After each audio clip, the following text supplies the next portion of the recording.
Assalamualaikum warahmatullahi wabarakatuh. Perkenalkan, nama saya Dimas Fajar Rizkiansa dengan akhiran NIM 2035 dari Prodi D3 Administrasi Keuangan, Fakultas Ekonomi dan Bisnis, Universitas Jember. Di sini saya akan mengulas kembali tentang materi akuntansi transaksi istisna dan istisna paralel. Jadi langsung saja ke definisi dan penggunaan. Akad istisna adalah kontrak jual beli untuk pemesanan pembuatan barang berdasarkan kesepakatan antara pembeli dan penjualnya. Jadi barang ini biasanya berupa produk manufaktur dan pembayarannya itu dapat dilakukan di muka atau bisa dicicil ataupun ditunda. Jadi penggunaan akad ini di Bank Syariah Indonesia itu masih terbatas, tetapi berpotensi meningkat dengan kebutuhan barang pemesanan. Lanjut ke ketentuan syar'i transaksi istisna dan istisna paralel. Menurut mazhab Hanafi diizinkan karena telah dilakukan oleh masyarakat muslim sejak awal. Terus yang diatur dalam fatwa DSN nomor 06/DSN MUI /4/2000 mengatur ketentuan pembayaran dan barang dalam transaksi istisna yang mirip dengan transaksi salami. Rincian ketentuan tersebut akan dibahas dalam aspek rukun istisna. Untuk rukun istisna sendiri ada 4. Yang pertama ada transaktor. Transaktor itu terdiri atas pembeli dan penjual.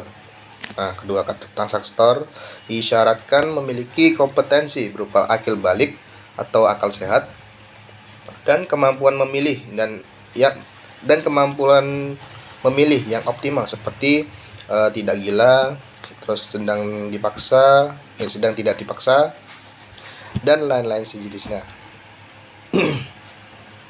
Untuk rukun yang kedua yaitu objek istisna. Dalam transaksi jual beli mencakup barang dan harganya. Ketentuan penting dalam fatwa DSN meliputi yaitu yang pertama spesifikasi barangnya itu harus jelas ya. Yang kedua itu penyerahan itu dilakukan setelahnya. Yang ketiga ada waktu dan tempat penyerahan harus disepakati.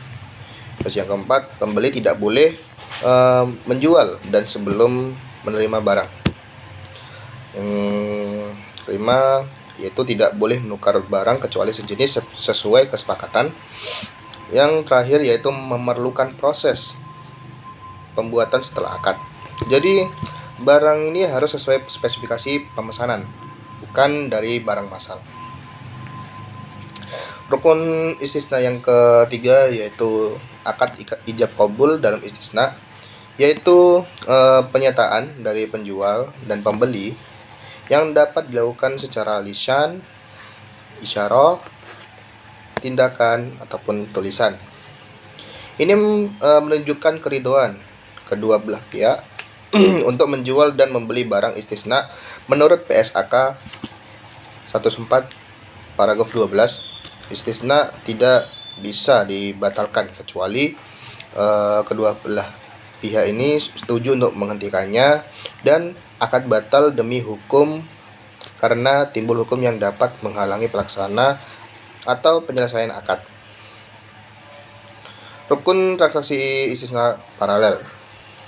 Berdasarkan fatwa DSN nomor 6 tahun 2000 disebutkan bahwa akad istisna kedua yaitu antara bank sebagai pembeli dan petani sebagai penjualnya itu harus dilakukan terpisah dari akad pertama. Adapun akad kedua harus dilakukan setelah akad pertama sah. Nah, rukun-rukun yang terdapat pada akad istisna pertama juga berlaku pada akad istisna kedua. Selanjutnya yaitu lanjut ke pengawasan syariah, transaksi istisna dan istisna paralel. Jadi untuk pengawasnya itu yaitu ada DPS atau Dewan Pengawas Syariah, yaitu mengawasi transaksi agar sesuai syariah. Nah, pengawasan apa aja?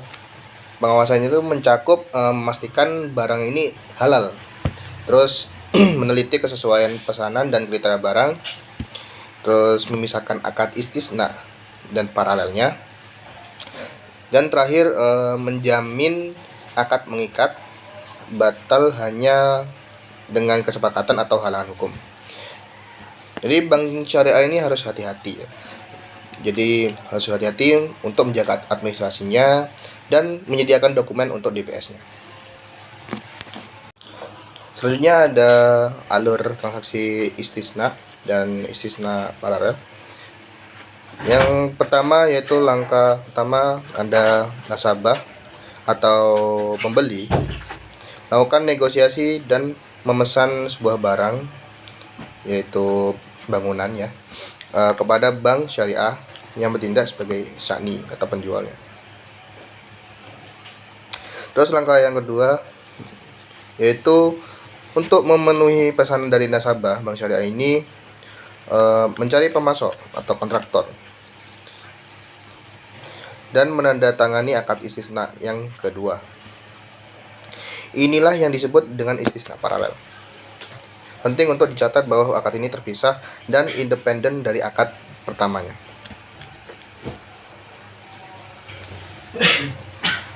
Lanjut untuk yang langkah ketiga itu untuk pembuatan barangnya.